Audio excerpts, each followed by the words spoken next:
शहर के नामी ग्रामीण में गिने चुने जाने वाले उस अस्पताल में सरिता बैठी हुई थी, सबसे बड़े जाने माने डॉक्टर माधव जी के साथ। तभी एक पति पत्नी आकर उनसे अपने बच्चे के बचाने की भीख मांगने लगते हैं, लेकिन सरिता अपने सिक्योरिटी गार्ड से उन्हें बाहर करने के लिए कहती है। आखिर वह दोनों पति पत्नी कौन थे और सरिता से ही माफी क्यों मांग रहे थे? बेटी, जल्दी से आरती की थाली लेकर आओ, अब ज्यादा देर नहीं करवाना चाहिए। दूल्हा दुल्हन को मीना जी अपने बेटे बहू की स्वागत की तैयारियों में लगी हुई थी। मीना जी के एक बेटा सोनू और एक बेटी सरिता, बस दो ही संतान है और उनके पति जगदीश जी।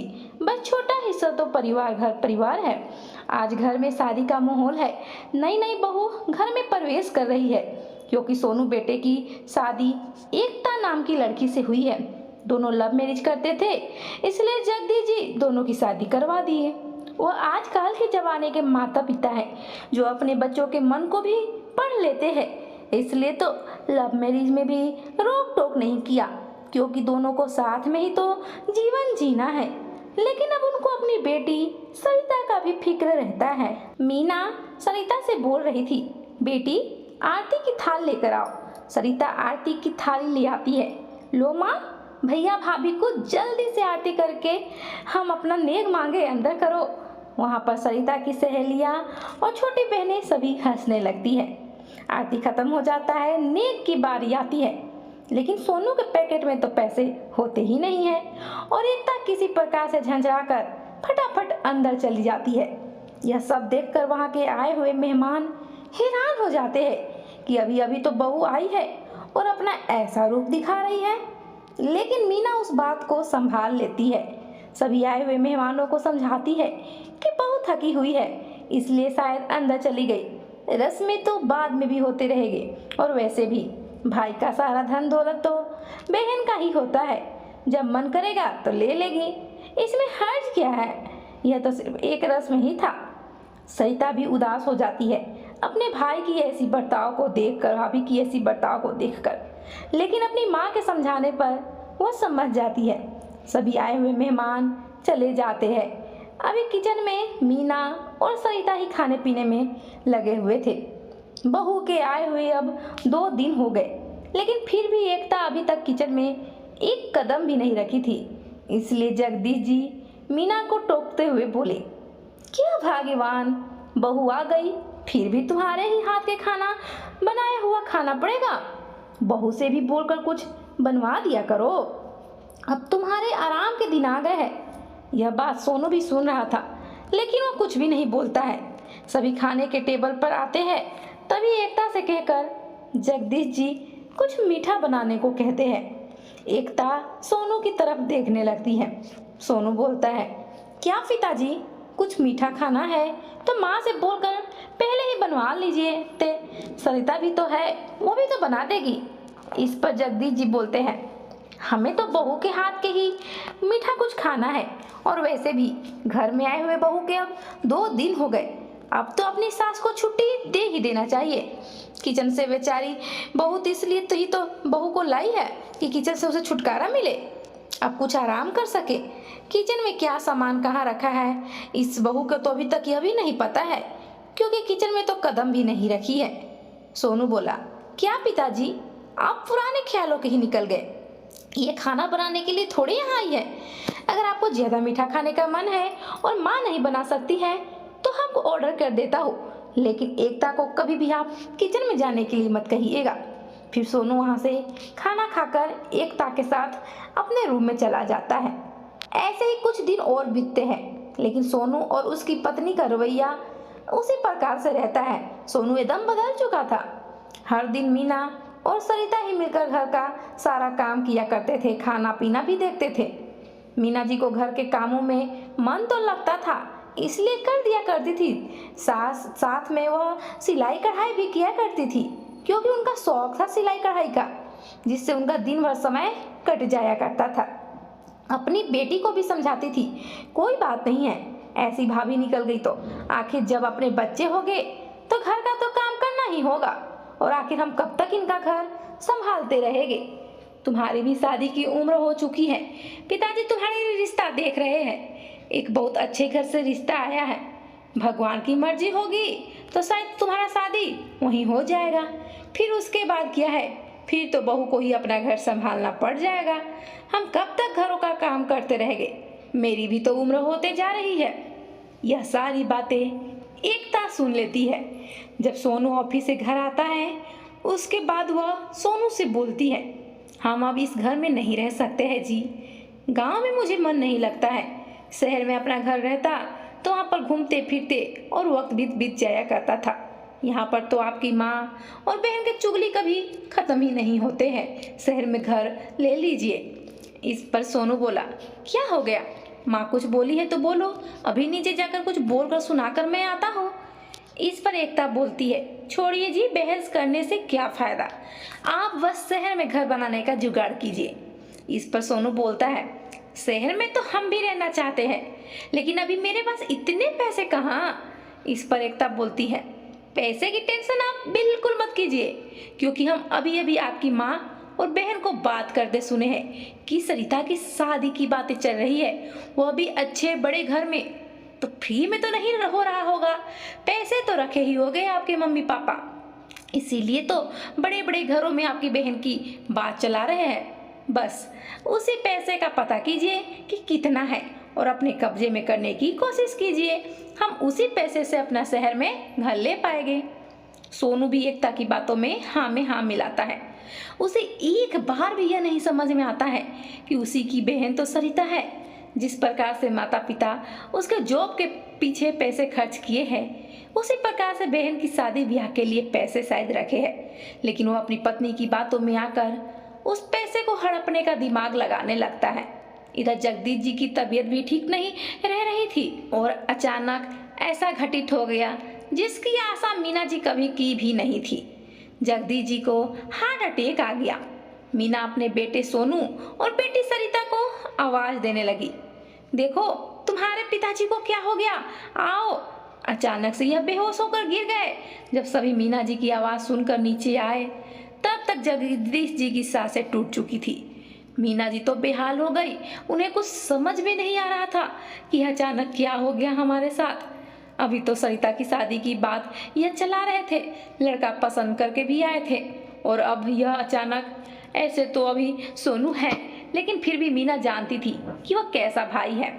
जगदीश जी के चले जाने के कुछ दिनों के बाद ही एकता और सोनू अपनी माँ मीना यानी कि सास के पास आते हैं और बोलते हैं, सरिता के लिए एक बहुत ही अच्छा देखकर हम दोनों आए हैं। अगर लड़के को सरिता पसंद आ गई तो फटाफट शादी का निश्चिंत हो जाएंगे। इस पर मीना बोली, तुम सरिता की शादी का टेंशन क्यों ले रहे हो? और अभी तो तुम्हारे पिताजी का 1 महीना गुजरे भी नहीं हुआ है और तुम दोनों अपनी बहन की शादी की बात कर रहे हो। तुम्हें शर्म नहीं आता है? इस पर एकता बहू बोलती है, जी हो गया बवाल, हम भाई या भाभी यह सोचकर अपने नंद का रिश्ता लाए हैं कि कहीं आप ये ना सोचे कि पिताजी के चले जाने के बाद अब भाई भाभी हाथ खड़े कर दिए हैं और आप गलत ही सोच रही है। सोनू बोलता है, छोड़ो, इतना माँ को समझाना हमारे बस की बात नहीं है। जिनके भरोसे यह उड़ रही है, अब तो वह रहे नहीं, फिर भी हमारे रिश्ते लाए थोड़े पसंद है कि ठुकरा रही है। इस पर मीना बोली, तुम्हारे पिताजी एक लड़का को देखे हैं जो उन्हीं के पसंद का है, और तुम वहीं पर जाकर बात आगे बढ़ाओ, क्योंकि सरिता की शादी मैं उसी से करूँगा, लेकिन अभी कुछ समय रुक जाओ। इस पर एकता बोली, पिताजी तो अब है नहीं, और बात बड़े घर में रिश्ते की है तो पैसे भी तो रहने चाहिए। मीना बोली, तुम उसकी बिल्कुल चिंता मत करो, मैं जैसे बोल रही हूँ वैसे करो। मेरी बेटी का शादी वहीं पर होगा। उस समय तो दोनों चले जाते हैं। फिर उसके बाद सोनू और एकता सोचने लगते हैं कि माँ से पैसे मांगना सीधे तरीके से नहीं हो पाएगा, वो नहीं दे पाएगी, इसलिए हमें उंगली टेढ़ी करनी पड़ेगी और वह अच्छे बनने का नाटक करने लगे जानबूझकर पैसों के लिए। जो एकता आज तक किचन में कभी भी एक कप चाय भी ना बनाई थी, कभी गई भी नहीं थी, वह अब किचन में खाना बनाने लग गई थी। बहुत ध्यान रख रही थी अपनी सास और साथ में ननद का भी। मीना भी सोची हो सकता है अपने ससुर के चले जाने के बाद इसका दिल पसीजा होगा और यह बदल गई, लेकिन ऐसे थोड़े था, वह तो सिर्फ नाटक कर रही थी। कुछ दिन के बाद सोनू अपनी माँ से कुछ पैसे मांगने लगा। तो मैं अपनी बहन के लिए उसी लड़के के पास जा रहा हूँ बात करने। कुछ पैसे तो खर्च हो गए वहाँ जाने पर। आखिर कितने लेन देन है, सारी बात हमें बता दो। इस पर मीना सारी बात बता दी और कोई एफडी जो था सरिता के नाम पर जगदीश जी किए थे वे मीना उसे दे दी। लगा कि मेरा बेटा सचमुच सुधर गया है। उसे क्या पता था कि ऐसा है मेरा बेटा, अपनी बहन का परवाह है, लेकिन ऐसी बात नहीं था। सारे एफडी के पैसे सोनू अपने खाते में ट्रांसफर करवा लिया और मीना को पता भी नहीं चला। जब दूसरे दिन मीना अपने बेटे सोनू से पूछी कि कैसा था लड़का और आगे बात कितना बढ़ा, तब वह साफ साफ इनकार कर दिया। वह बोला, कौन सा लड़का, और मैं किसी लड़के के पास थोड़े गया था, अभी मेरे पास बिल्कुल भी टाइम नहीं है। इतना कहकर वह वहां से चला गया। उस समय मीना को कुछ समझ में नहीं आया, लेकिन दूसरे दिन ही वे लोग शहर के घर देखने चले गए थे और इधर घर खाली करने का नोटिस भी आ गया था, क्योंकि वे बेच दिए थे घर। जब यह सब बात मीना को पता चला तो हैरान हो गई कि मेरा बेटा घर क्यों बेच रहा है। जब रात को दोनों घर आए तब सोनू से पूछी, बेटा ये नोटिस आया है घर खाली करने के लिए, और घर क्यों बेच रहे हो? इस पर एकता बोली, माँ जी आप बहुत भोली है।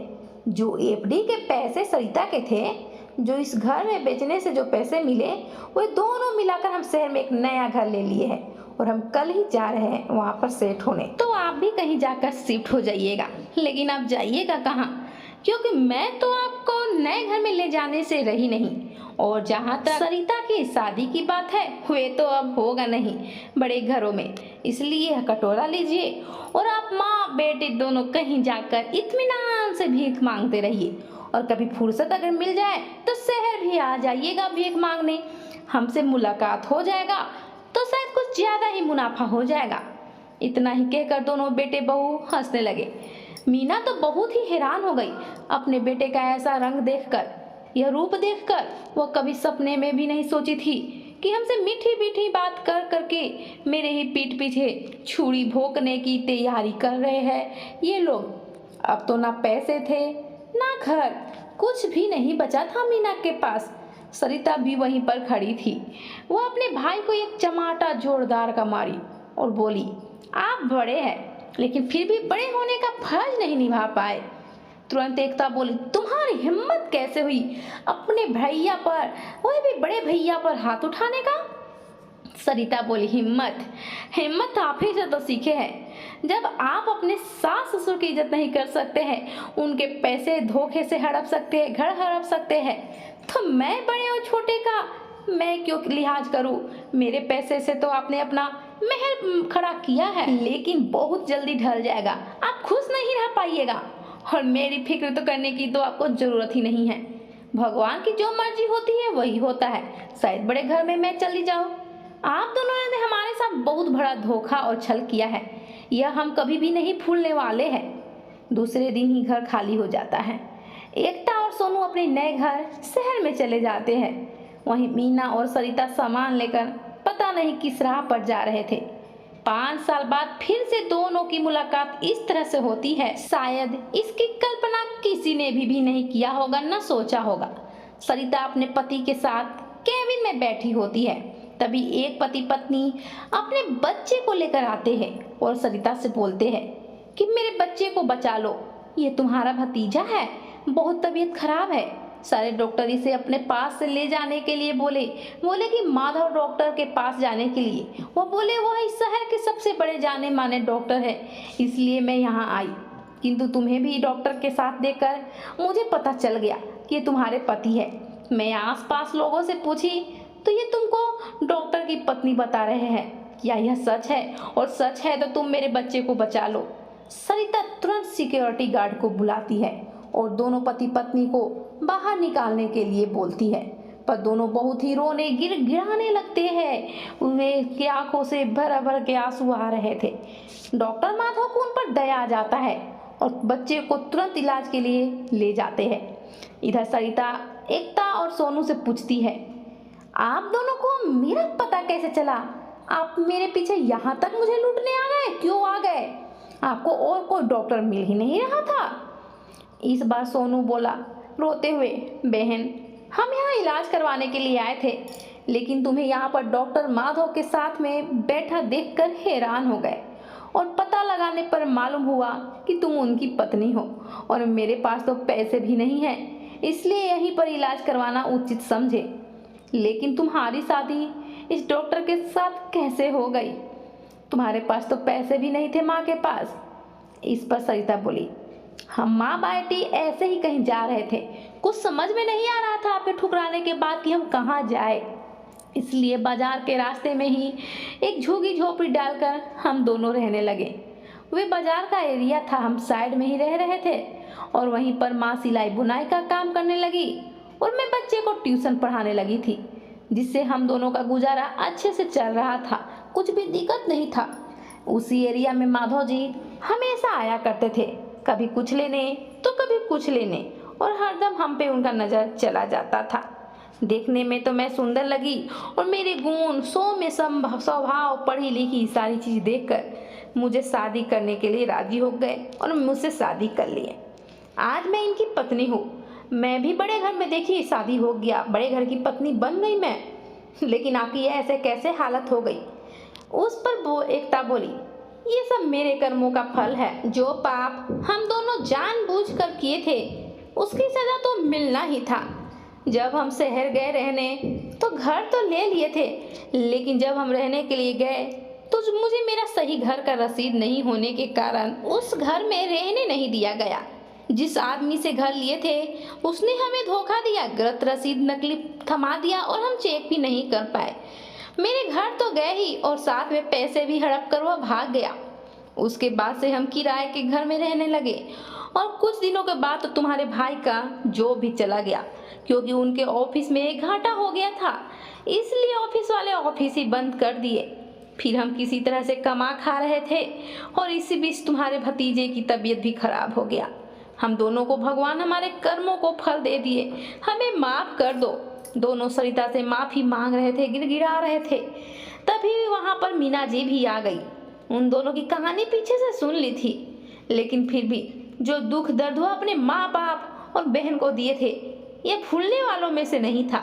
आज तो किस्मत अच्छा था सरिता का, तब डॉक्टर से शादी हो गया, लेकिन अगर नहीं होता तो इसलिए मीना जी भी एक कटोरा लेकर अपने बेटे बहू को दी और अस्पताल से बाहर निकाल दी और बोली, हाँ अपने बेटे को तुम 2 महीने के बाद आकर ले जाना, जब वो बिल्कुल तरह से स्वस्थ हो जाएगा, तब तक वो खतरे से खाली है, लेकिन मेरी चौखट पर कभी भी आने की कोशिश मत करना, क्योंकि हम तुम दोनों से रिश्ता तभी तोड़ चुके थे जब तुम दोनों चालाकी से मेरे पैसे और घर दोनों हड़प लिए, हमें घर से बेदखल कर दिए।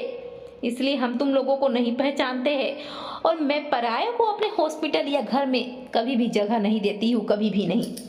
तो दोस्तों, भगवान के घर देर है अंधेर नहीं, कभी भी किसी के साथ गलत नहीं करना चाहिए। तो यह स्टोरी अगर पसंद आए तो ज़्यादा से ज़्यादा शेयर करके एक लाइक भी जरूर कर दीजिएगा और मेरे चैनल पर नए हैं तो अभी सब्सक्राइब कर दीजिएगा। तब तक मिलते हैं अगली स्टोरी के साथ, तब तक के लिए धन्यवाद।